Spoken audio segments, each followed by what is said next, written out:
जब भी कोई इलनेस आती है तो सभी कहते हैं कि 1-2 दिन कुछ हल्का खाओ, दलिया खिचड़ी पे रह के देखो, बाकी रोटी पानी बाहर का कुछ दिन बंद रखो, ठीक हो जाओ फिर खाते रहना। यहाँ ये एक्चुअली एक स्मार्ट चॉइस है कि हल्का खाएंगे तो डाइजेशन में टाइम नहीं लगेगा, बॉडी की एनर्जी ड्रेन नहीं होगी, बॉडी इन्फेक्शन से भी और अच्छे से लड़ती रहेगी और जल्दी पचा हुआ खाना पीछे से बैक सपोर्ट प्रोवाइड करेगा।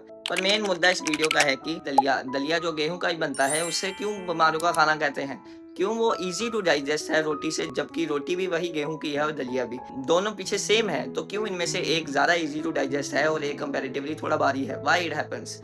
देखो ये बड़ा इंटरेस्टिंग है। इसे देखो एक एग्जांपल से, 2 बर्फ की बड़ी सिलियां ले आओ और उन्हें बाहर रख दो खुले में, उनमें से एक को पेचकस मार मार के चूरा कर दो, एक को ऐसे पड़ा रहने दो। आप देखोगे कि जिसे तो चूरा कर दिया वो मैक्सिमम 2-3 घंटे में पूरा पानी बन के पिघल गया, पर जो दूसरी बर्फ है जिसे ऐसे ही छोड़ दिया था उसे अब अगर आप देखोगे तो वो अभी भी वैसे ही है, लगभग काफी धीरे धीरे पिघल रही है। बिल्कुल सेम टू सेम ऐसे ही है दलिया।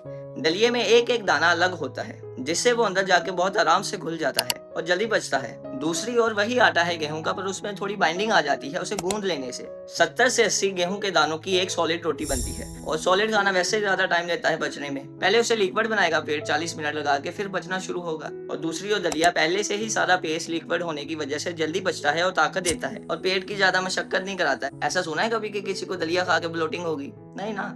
इसीलिए कहा जाता है ना कि अच्छे से चबा करके खाओ ताकि खाना ऑलमोस्ट पेस्ट बन के अंदर जाए, जिससे डाइजेशन प्रोसेस जल्दी शुरू हो के जल्दी खत्म हो, ताकि सेहत हमेशा हेल्दी रहे। और हेल्थ सारी पेट से ही है, डाइजेशन से है कि कितना अच्छा बचता है आपको। ये दलिया, पोहा, उपमा, खिचड़ी वैसे भी खानी बहुत अच्छी है, बिन बीमारी के भी आपका ध्यान रखती हैं ये सारी स्पेशल चीजें। Do love them.